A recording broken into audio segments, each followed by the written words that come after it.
Hey everyone, welcome in to another daily editorial here on the KE Report. I'm going to be recapping recent inflation data as well as focusing a bit on how the markets have adjusted inflation expectations, market expectations for rates, and what currencies are doing, all looking ahead to next week in a couple, key meetings and data points to come out of Canada and the US. I am chatting with Marc Chandler, managing partner at Bannockburn Global Forex, also editor of the Mark to Market website.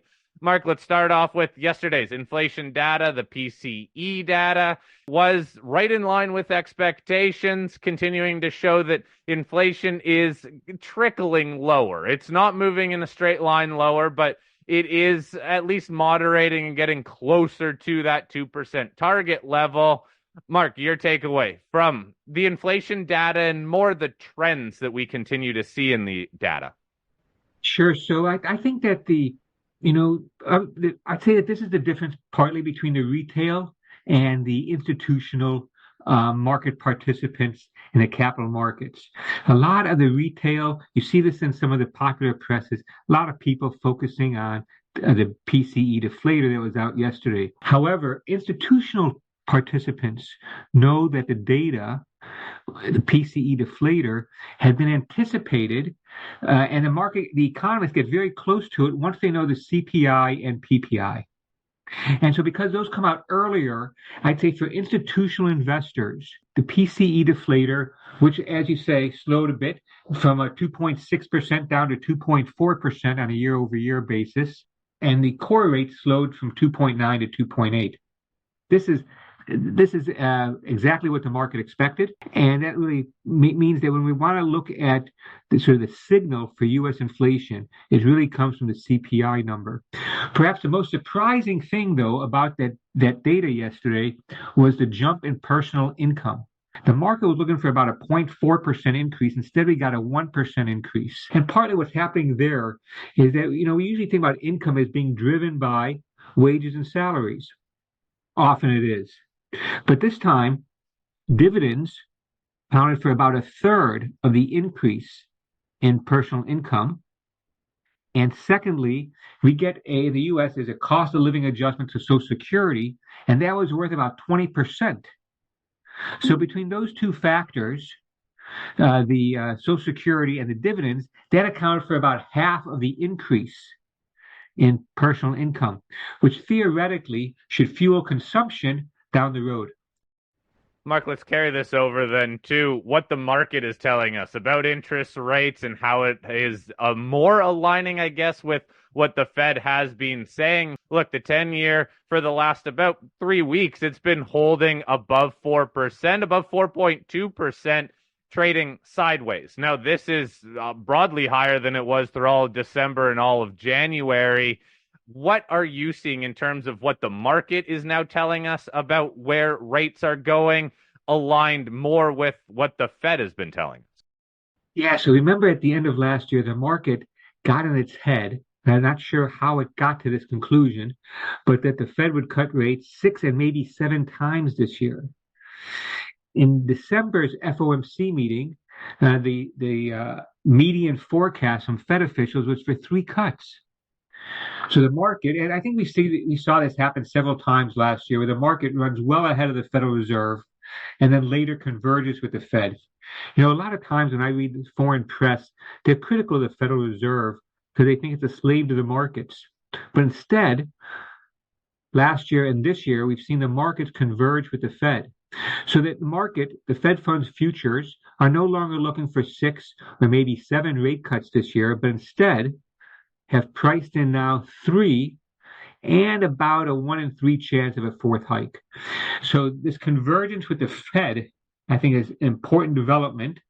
And I kind of thought that with the market converging to the Fed, that should help cap especially short-term U.S. interest rates.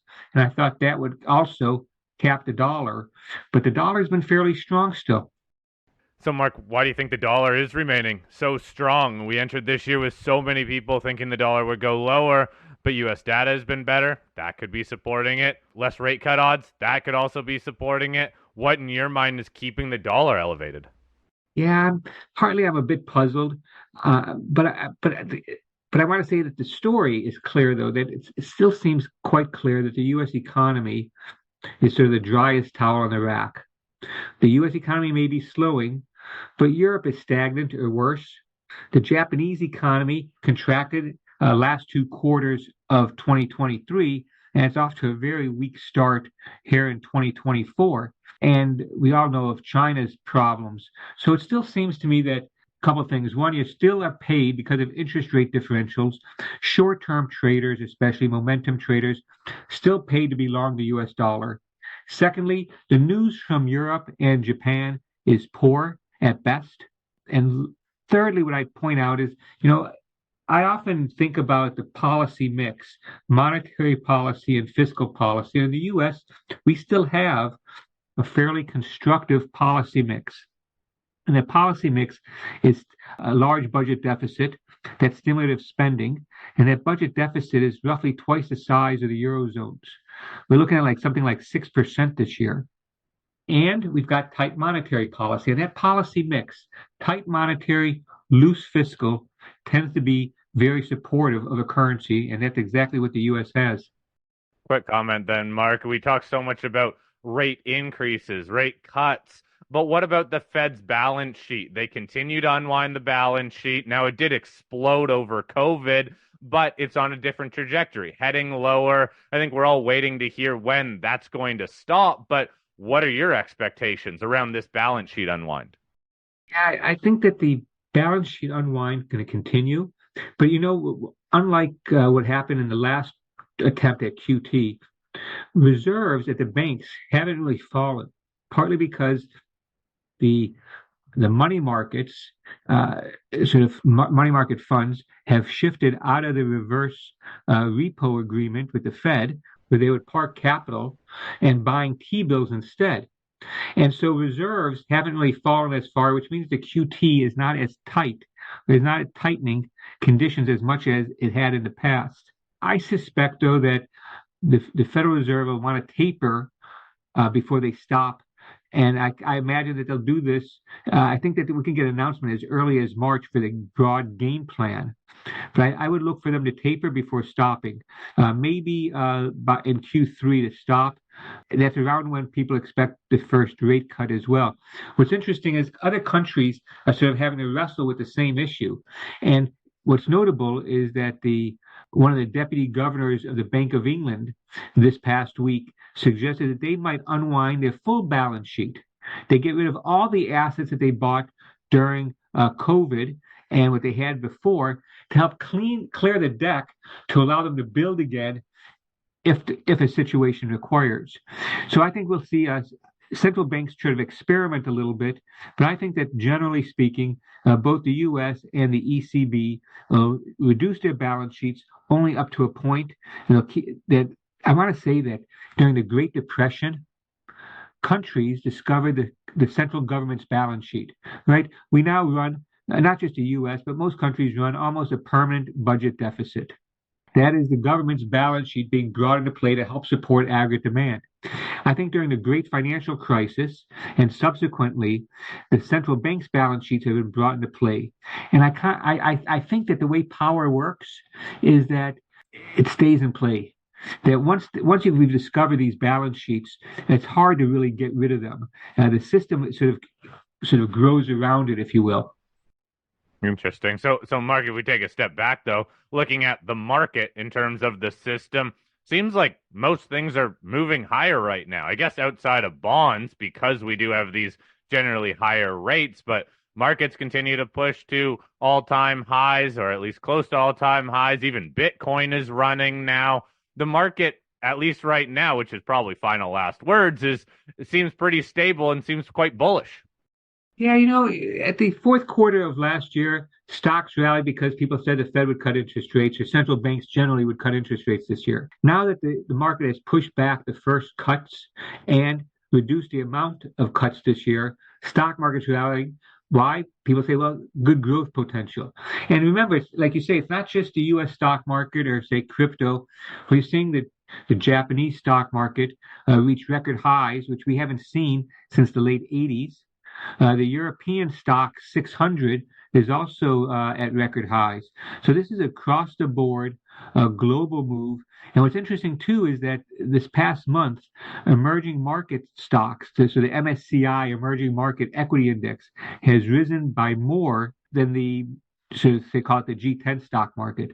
The JP Morgan has actually Morgan Stanley has a world index of developed economies that rose about 3.6% in February, while the MSCI Emerging Market Index rose by about 4.4%.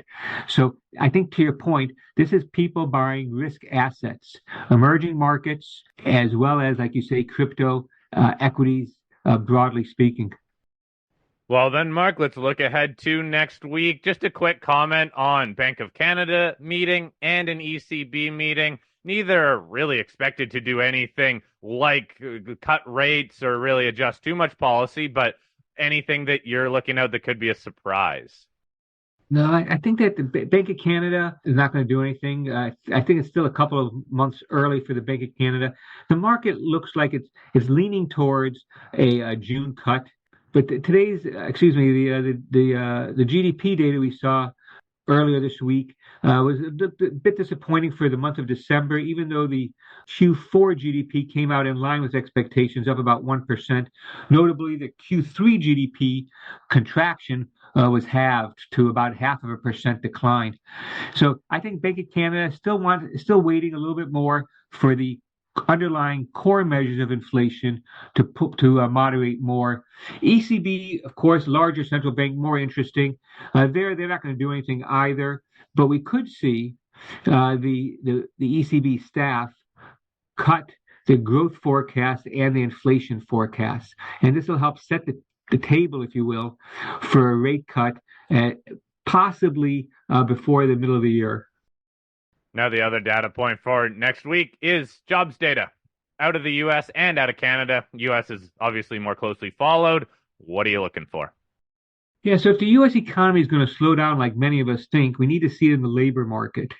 And we did see that, such a large rise last month when we got the January jobs data. Remember, we grew 353,000 jobs, which was well above what anybody had expected. The market's looking at a lower number this time, about half of that. But I would point out that at least in the surveys that I track on Bloomberg, the median forecast has slowly crept up I'd say in the last week or so. We're at about 188,000 now in the median of the survey. And I'd say a week ago it was closer to 150. So we're going to get the jobs data next week. But some of the underlying details also, hourly earnings unlikely to change very much. But we could see a big jump in the average hours worked. And that is because remember the January number was depressed by some poor weather, and we're likely to see a payback for that. So that's also favorable for output for GDP. Canada's jobs number tends not to be, like you say, not to be as closely tracked. And it comes out at the same time as the U.S. jobs data, so it's hard to really like separate the effect. But Canada's jobs labor market has slowed. But we're looking at last month in January, they lost 11,000 full-time jobs. This time the market's looking for a net gain of about 27,000 jobs. But still, the labor market's slowing, and this is why Bank of Canada is under increasing pressure, I think, to cut interest rates. All right, Mark. Thank you very much for your time. Again, Marc Chandler, you can follow him on his website, Marc to Market, which I will link below. And we will chat again next week, Mark, to recap some of the central bank meetings, jobs data, and what could be coming in the following week. Thanks for your time today, Mark. Thanks. Good luck to everybody.